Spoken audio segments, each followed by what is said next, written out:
Salut Titi. Bonsoir. Oui, nous sommes dans une soirée d'hommage à Etienne Tshisekedi. C'est une affaire des Congolais. Nous te voyons présent et nous voulons savoir quelle est la motivation de ta présence ici. Ouais, je m'appelle Titi Bakara, je suis du Gabon. La raison qui m'emmène à venir et non seulement à être présent mais aussi à m'investir dans cette manifestation, c'est parce que les questions de démocratie, les questions de dignité des peuples, des questions de bien-être des nations et la solidarité entre peuples d'Afrique sont des questions qui me touchent au plus haut point. Ce sont des questions qui doivent toujours être au cœur de l'actualité, au cœur de chaque Africain, peu importe qu'on soit du nord, du sud, de l'ouest ou de l'est. Et au regard du combat politique d'Etienne Tshisekedi, c'était une façon à moi, non seulement de montrer ma solidarité, mais également de montrer mon encouragement et mon respect au regard du combat, au regard de l'engagement de toute une vie. Ce qu'il a fait, ce qu'il a été pour la RDC, sert d'exemple également pour ceux qui sont dans des autres pays d'Afrique, aussi bien au Gabon, au Sénégal, au Bénin.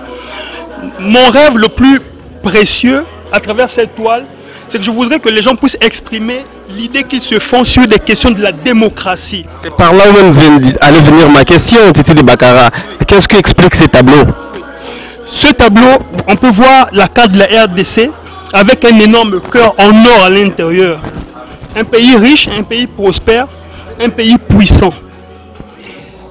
Alors, l'idée c'est que les gens puissent écrire quelque chose sur la démocratie, que les gens puissent dire quelque chose au sujet de ce qu'a été le combat politique de Tshisekedi, que les gens puissent exprimer leur solidarité à l'endroit et à l'égard du Congo, que les gens puissent émettre un vœu, un rêve, comment ils veulent voir la RDC dans le futur, dans le domaine de la santé, dans le domaine de l'éducation, dans le domaine des libertés.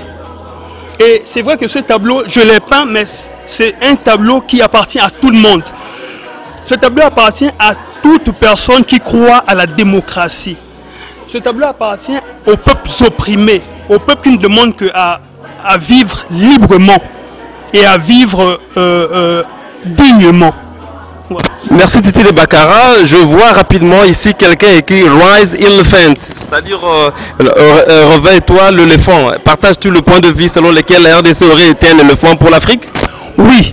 Et dans quel contexte? Et cela commencera par une prise de conscience. Lorsque chaque individu, chaque Congolais, mais également préparer la relève, l'avenir, les enfants, ceux qui naîtront demain, qu'on leur enseigne ce qu'a été le combat de leur père, la lutte de Tshisekedi, afin qu'ils puissent être des hommes conscients et des hommes engagés dans le schéma politique. Merci beaucoup. Loin de nous l'idée d'épuiser Titi de Bakara. C'est un Gabonais, mais ami du Congo, ami du bien-être, ami de la démocratie, ami de la volonté d'exprimer le sentiment le plus profond de la liberté individuelle. C'est un activiste, c'est un peintre, c'est un monsieur qui fait beaucoup de choses. Alors nous allons les capitaliser parce qu'il a encore beaucoup à faire dans cette même logique. Merci beaucoup.